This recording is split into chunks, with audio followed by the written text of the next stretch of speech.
1949到2000，这51年是中华民国历史上最惊涛骇浪，也最波澜壮阔的半个世纪。我们曾经被国际孤立，曾经面临破产边缘，曾经在炮火声中入睡，但我们没有倒下。从战后废墟到经济奇迹，从威权统治到民主灯塔，这一路走来，步步都是险棋，却也步步都是奇迹。从1949年的风雨飘摇，到2000年的世纪转折，这51年间，中华民国是如何在逆境中求生存？我们的前辈又是如何在贫瘠的土地上一砖一瓦地堆砌出今天的家园？这不只是一串冰冷的年份数字，这是我们的国家从谷底爬升的故事。请跟着我一起翻开这份属于我们的记忆档案。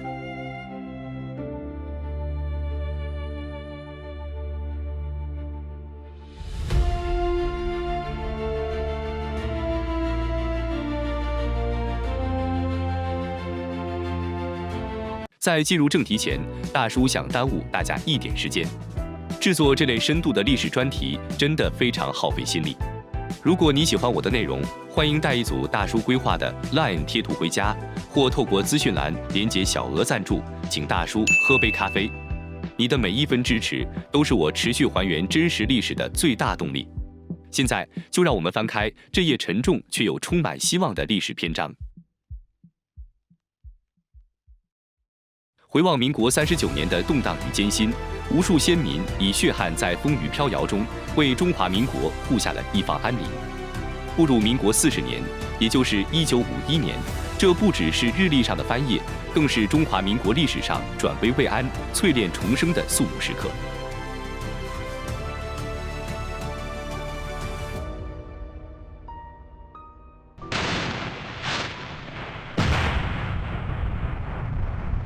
1951年，民国40年的开春，新的一年在战云为散中揭幕。在国际上，韩战局势再度逆转，中共与北韩军队于1月4日攻陷汉城，让东亚局势更趋紧绷。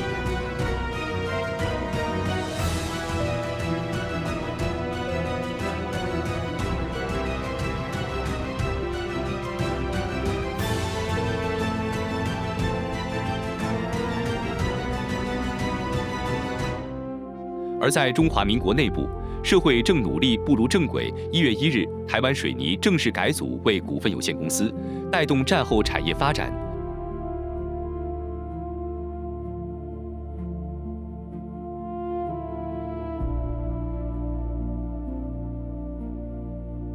1月7日，首届基隆、台中、台南市长及澎湖县长选举庄严展开，居民们首度投下神圣的一票，奠定地方自治的基石。这个月有几位未来将影响中华民国的人物出生：曾指导老莫的《第二个春天》的金马奖知名导演李幼宁，以及日后活跃于政坛的前台南市长许天才。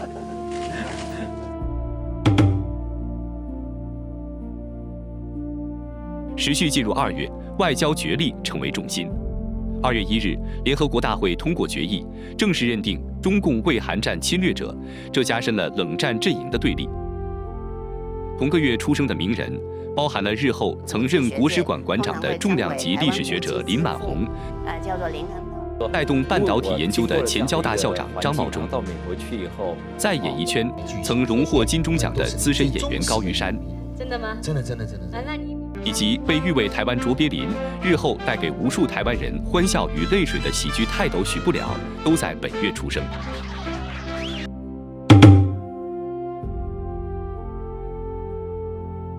3月，前线联军再度收复汉城，韩战陷入了长期的拉锯战。为了稳定后方，美国正式宣布派遣军事顾问团抵台，国军借此契机引入了美式训练与装备，重新整军精武。而在大洋彼岸和平的另一端，第23届奥斯卡颁奖典礼正璀璨举行，由经典名片《彗星美人》夺下了最佳影片的最高殊荣。回到台湾，3月15日出生的林玉芳是知名的国防外交专家，曾常年担任立委，专业把关我国的国家安全。我是觉得我们大家其实而在3月28日出生的苏永钦，曾出任司法院副院长，是我国宪政转型与法治社会建立的重要推手。赖浩明与苏永钦的人事提名。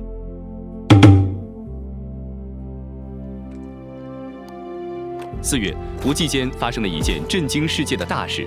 美国总统杜鲁门解除了麦克阿瑟将军的职务。But I still remember the refrain of one of the most popular barrack ballads of that day, which proclaimed most proudly that old soldiers never die. They just fade away. And like the old soldier of that ballad, I now close my military career and just fade away. An old soldier who tried to do his duty as God gave him the light to see that duty. Goodbye. 但在中华民国，全台各县市的首届县市长民选工作于15日顺利且平稳地完成，这是中华民国人民在艰困时局中落实民主的庄重宣告。在这个月出生的有日后创办宏仁集团的企业家王文洋，前苗栗县长傅学鹏，和宋先生交情有20-30年了，以及曾任台积电与联发科执行长的科技业大佬蔡力行。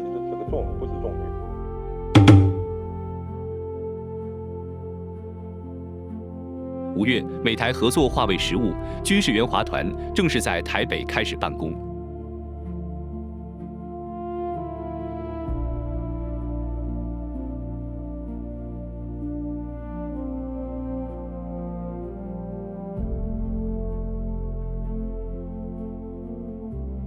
然而，在动员戡乱的高压体制下，第一批政治犯于本月被移送绿岛进行管训。这段沉重的历史时刻提醒着我们，当时国家稳定的背后承载着极其巨大的代价。日后知名的本土诗人杨子乔是非常好的事情，尤其我保了中华民国权威鱼类学家邵拱昭，即于此月出生。最基础的人们的分类啊，一直做到。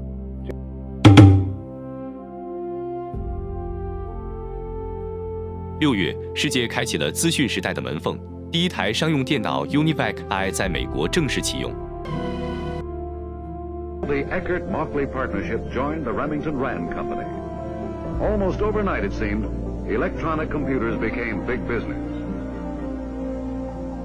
UNIVAC, a universal automatic computer. 在台湾省，有关国本的耕地375减租条例于7日正式颁布。政府大刀阔斧推动土地改革，大幅减轻佃农负担，稳定了农村经济。实施耕者有其田政策，是要照顾大多数的佃农，让他们自己拥有土地，辛勤耕种之后收成。这个月也诞生了日后在专业领域发光发热的人物。6月20日出生的赖世宝，具备深厚的企管背景，是长期在国会把关财经政策的知名专家。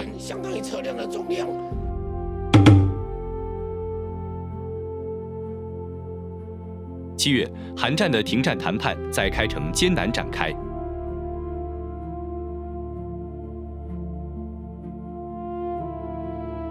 在台湾内部，为了深化国家认同，教育当局于7月10日开始全面推行国语，并严格禁用日语。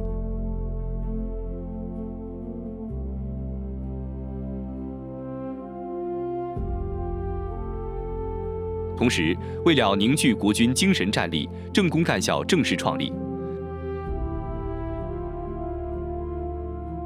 25日，国防部颁布了在台的首次征兵令，无数台湾子弟投身军旅，扛起捍卫国家的重责大任。民间也成立了保护养女运动委员会，呼吁社会维护人道与女权。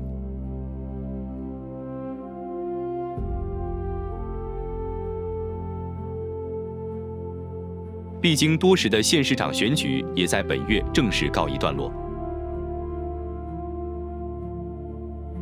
7月5日出生的李在春，虽然他在1965年因舍身救人而不幸溺毙，但他英勇精神至今仍深深感召着台湾社会。杨丽花歌仔戏团的资深名角黄龙，本名邱振江，即是在此月出生。看似保守的两个人，其实是很。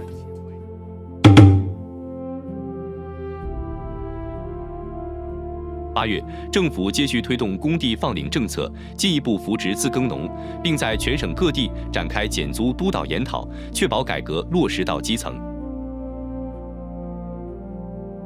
而上个月发布征兵令后，首批12000名役男已于本月正式入伍，为国防注入新血。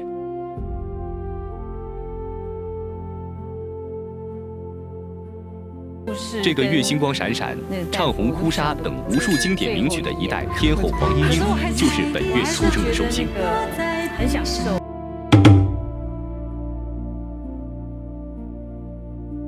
9月，中华民国报业史迈出重要一步，结合了《全民日报》《民族报》与《经济时报》3报资源的《联合报》，在16日正式创刊发行，成为当时凝聚社会共识与传递资讯的重要媒介。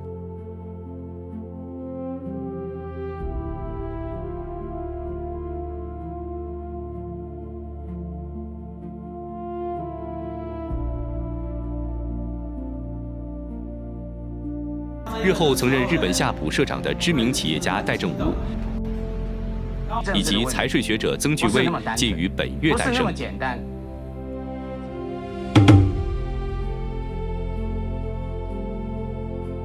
10月，花东纵谷发生了连续的强烈地震，天然灾变考验着军民的应变与复原能力，全台同胞展现出患难与共的坚韧意志。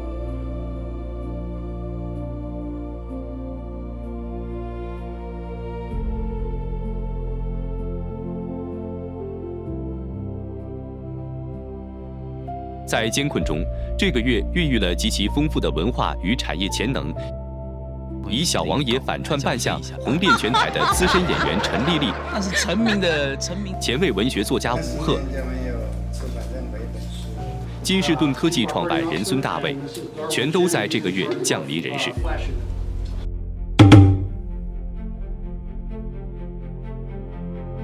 11月，首都台北市正式启动公地放领，将土地改革的红利扩及到城市周边。在国家建设稳步推进的同时，这个月简直是中华民国演艺圈的孵化期。日后以包青天威震华人圈的金超群，以爱神风靡全台的性感天后崔台晶，全方位艺人赵树海，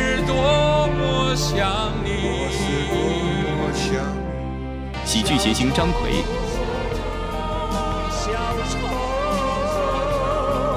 资深女星黎月云，金钟影后李丽凤，是不让金雅、盛雅他们做官，那时候因为他们还小，以及邵氏女星贝蒂，庞福约好了一同出生。那风吹来清凉啊，那夜莺啼声齐唱，月下的花儿都入梦，只有那夜来香吐露着芬芳。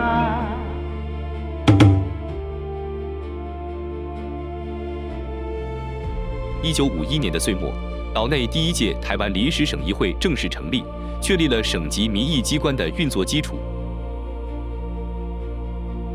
紧接着，在14日，立法院3读通过了兵役法全文修正案。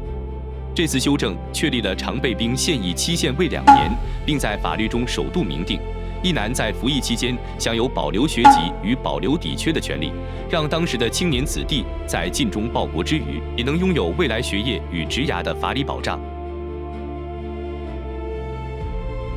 在这个充满奠基意义的月份，中华民国演艺圈的重量级人物相继出生，包含综艺大哥大张飞。我们就开始说，说服了他，因为我知道他这个人是满腹才华啊，我知道他除了唱歌以外，他有很多其他的东西别人不知道，我是他哥哥，当然知道。